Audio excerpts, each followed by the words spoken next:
인간은 역사적으로 보면은 늘 어딘가를 탐험을 하고 탐색을 해서 늘 좋은 세상을 만들기 위해서 이렇게 노력을 해왔고 우주도 그런 대상이 아닌가 싶고요.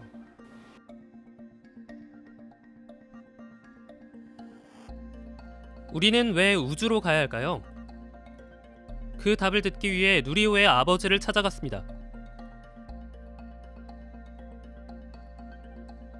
제가 이 사업을 맡은 거는 2015년 8월 1일부터입니다. 지금 7년 가까이 돼가는데요. 작년에 누리호 발사 같은 거를 이제 제가 맡고 있는 기간에 하면서 그렇게들 얘기해 주시는 것 같네요.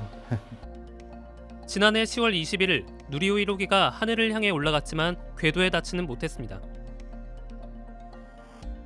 대부분 새로 개발해서 발사에 도전을 해보면 한 성공 확률이 한 30% 정도밖에 되지가 않습니다.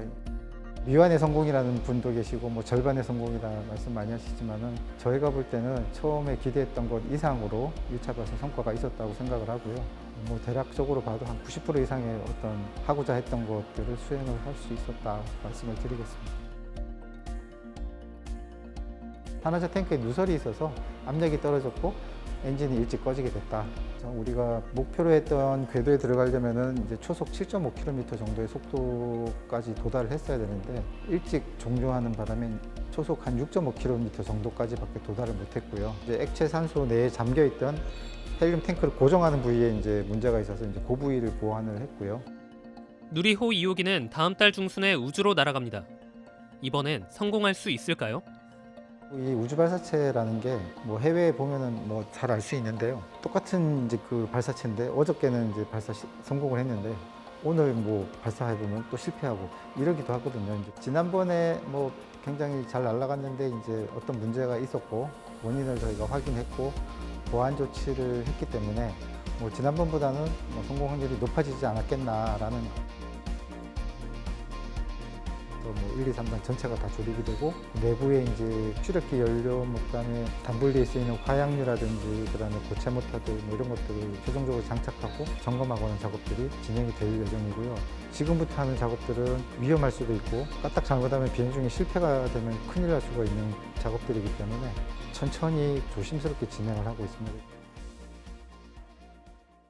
약 한 1.8km 정도 떨어진 곳에서 이제 저희가 원격으로 이제 다 운영을 하게 되고 발사대에서 폭발이 일어나면은 최소로 안전한 구역이 1.8km 정도 거리가 됩니다. 그래서 거기도 터지면은 유리창이 깨질 정도는 되는데 저희가 있는 건물에는 이제 방폭 필름 같은 걸 붙여가지고 다치지 않도록 하는 그 정도 수준을 해서 하고 있습니다. 우리는 왜 누리호를 우주에 보내야 할까요?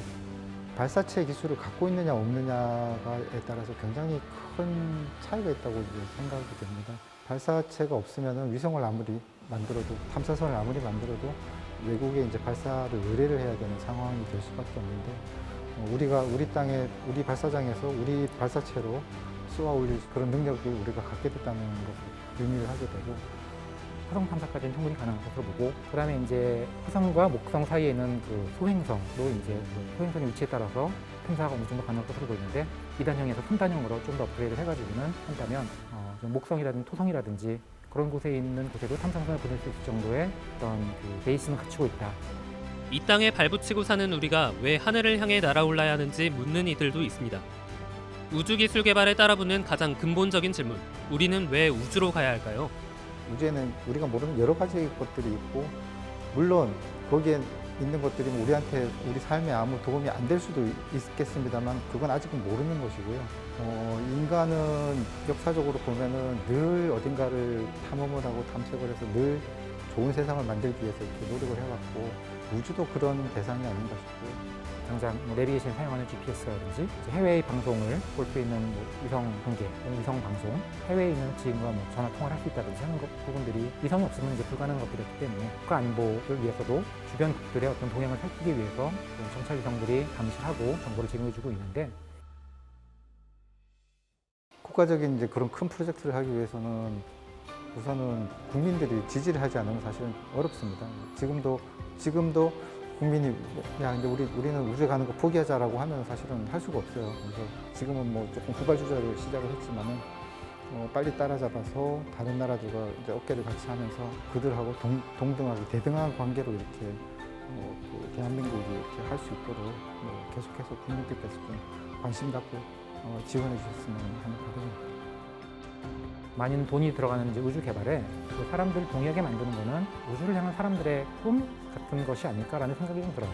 어쨌든 사람은 하늘을 쳐다보면서 이제 달에 발을 딛고 싶다, 별에 좀 더 가까워지고 싶다라는 그런 꿈을 가지고 있고, 어쨌든 우주 개발이라는 것은 그런 꿈을 어느 정도나마 구체화시킬 수 있는 수단이기 때문에 그런 부분들이 좀 국민들의 마음을 움직일 수 있는 가장 큰 요소가 아닐까라고 생각을 합니다.